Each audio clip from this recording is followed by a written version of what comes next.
Hi again, everyone, and today is Thursday, another day of devotions. As you are quite aware, my name is Natalie Mason, and I'm representing my senior pastors Lloyd and Norma Hart of Revival Time Assembly in San Fernando, Trinidad. Today I want to look at name changes. Why do people change their names? And more importantly, why would God change someone's name? In my life, I've had to change my name twice. In one instance, it was because my name was incorrectly spelled on my birth certificate. They left out one letter in my surname. But going through life, I used my name as I knew it.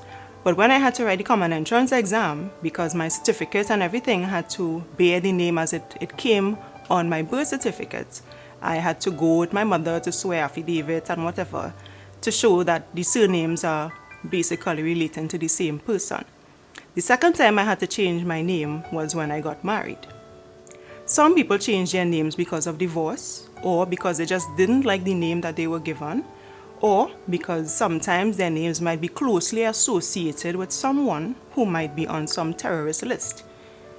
When God changes our names, it's for some sort of purpose as usual. So let's look at a couple of them. Yesterday I mentioned Abraham and Sarai and the story of the handmaid in Genesis chapter 16. However, in Genesis chapter 17, we see that their names were slightly altered by God himself. In verses 4 and 5, God is saying to Abraham, "As for me, behold, my covenant is with thee, and thou shalt be a father of many nations. Neither shall thy name any more be called Abram, but thy name shall be Abraham, for a father of many nations have I made thee." So, Abraham meant exalted father. But because of what God promised in terms of them having a son and making his descendants a great nation, his name was changed to Abraham, which represented father of many nations. This is what God saw through Abraham's life. So with Abraham's name being changed, God also saw it fit to change Sarah's name. In verses 15 and 16, "And God said unto Abraham, As for Sarai thy wife, thou shalt not call her name Sarai, but Sarah shall be her name. And I will bless her, and give thee a son out of her. Yea, I will bless her, and she shall be a mother of nations. Kings of people shall be of her." Sarai meant my princess, but Sarah also meant princess, but it had a slightly different meaning in terms of it being more of like a high-ranking official. So that nature of her name was changed because now the Bible said that she was a mother of nations and kings of people would come out of her. So Sarai's name had to be changed in line with her husband's new name, and then they both align with the purpose of God. Another name change we are familiar with is from Jacob to Israel. Jacob means grabs by the heel. So when he and his brother, he had a twin brother, Esau, when they were being born, in his attempt to try to be born first, he grabbed onto his brother's heel, trying to be the one who was born first. So his name had this connotation of being deceptive. And through his whole life, we've seen Jacob doing very deceitful things in order to get what he wanted.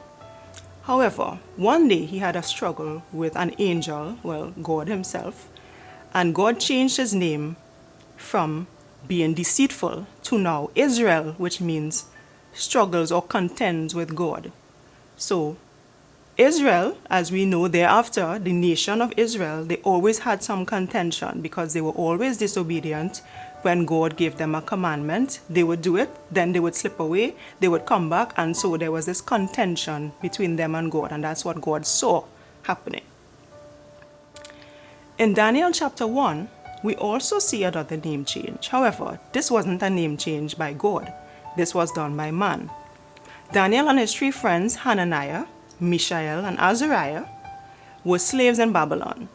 King Nebuchadnezzar saw it fit to change their names from their Hebrew names, which is what they were associated with, to new Babylonian names, because they are now in Babylon.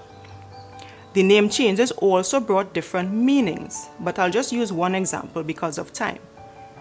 Mishael, his name meant who is like God. But his Babylonian name of Meshach meant who is what Aku is. And Aku is a moon god of the Babylonians.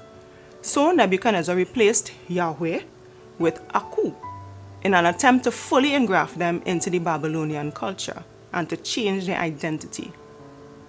When we get to know God, He doesn't literally change our names, but He calls us friend, children, saints, His workmanship, His handiwork, love.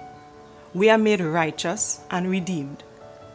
When God sees us this way and calls us by these beautiful names, we have no right to call each other names that are demeaning.